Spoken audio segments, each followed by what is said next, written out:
ಇಂದಿರಾ ಗಾಂಧಿ ಅವ್ರದ್ದು ತುಲಾಭಾರ ಮಾಡಿದ್ರು ಬಿಜಾಪುರ ಬಾಗಲಕೋಟೆ ಡಿಸ್ಟಿಕ್ದಾಗ ಅಂತ ತಿಳ್ಕೊಂಡು. ಅವ್ರು ಏನು ಕೊಟ್ರಿ? ನಮ್ಗೆ ಏನು ಕೊಡಲಿಲ್ಲ. ನೀವು ಈ ಭಾಗದ ಜನರಿಗೆ, ನಾವೆಲ್ಲೆಲ್ಲೋ ಬೇರೆ ಬೇರೆ ರಾಜ್ಯಗಳಿಗೆ ದುಡಿಯಕ್ಕೆ ಹೋಗೋರಿಗೆ, ರೈತರ ಹೊಲಗಳಿಗೆ ನೀರು ಕೊಟ್ರಿ. ನಾನೆಲ್ಲೋ ಕೇಳ್ತಿದ್ದೆ, ಮೈಸೂರು ರಾಜರದು ಮೂರ್ತಿ ಮಾಡಿಸಿದ್ರು, ವಿಶ್ವೇಶ್ವರಯ್ಯ ಅವ್ರದ್ದು ಮೂರ್ತಿ ಮಾಡಿಸಿದ್ರು ನೀರಾವರಿಗೋಸ್ಕರ.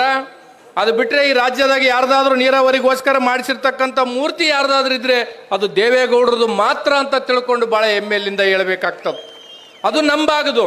ಇವತ್ತು ಬಿಜಾಪುರ ಜಿಲ್ಲೆದಾಗ ದೇವೇಗೌಡರ ಮೂರ್ತಿ ಮಾಡಿಸಿರ್ತಕ್ಕಂಥದ್ದು ಅದು. ಇವತ್ತು ರಾಯಚೂರು ಜಿಲ್ಲೆದಾಗ ದೇವದುರ್ಗದಾಗ ದೇವೇಗೌಡರ ಮೂರ್ತಿ ಮಾಡಿಸಿರ್ತಕ್ಕಂಥದ್ದು ಅದು.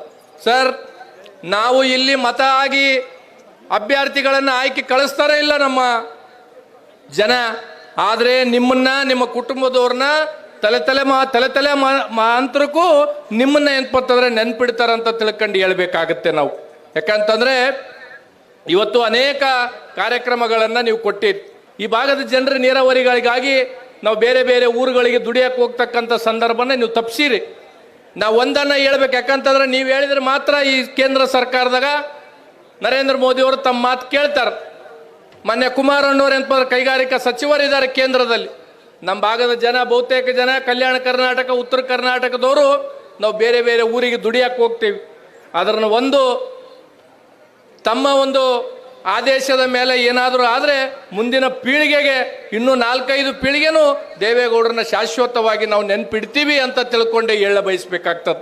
ಯಾಕಂದ್ರೆ ಈ ಭಾಗದಾಗ ಸ್ವಲ್ಪ ನಮ್ಮ ಯುವಕರಿಗೆ ಕೈಗಳಿಗೆ ಕೆಲಸ ಅದು ತಮ್ಮಿಂದ ಮಾತ್ರ ಸಾಧ್ಯ ಅಂತ ತಿಳ್ಕೊಂಡು ಹೇಳ್ತಾ, ಇವತ್ತು ಪಕ್ಷ ಸಂಘಟನೆ ಜನರೊಂದಿಗೆ ಜನತಾದಳ ಅಂತ ತಿಳ್ಕೊಂಡು ಯುವ ನಾಯಕರು ಇವತ್ತು ಭಾಳ ಉರುಪಿನಿಂದ ಎಲ್ಲ ಕ್ಷೇತ್ರದಲ್ಲಿ ಹೋಗ್ತಾ ಇದ್ದಾರೆ.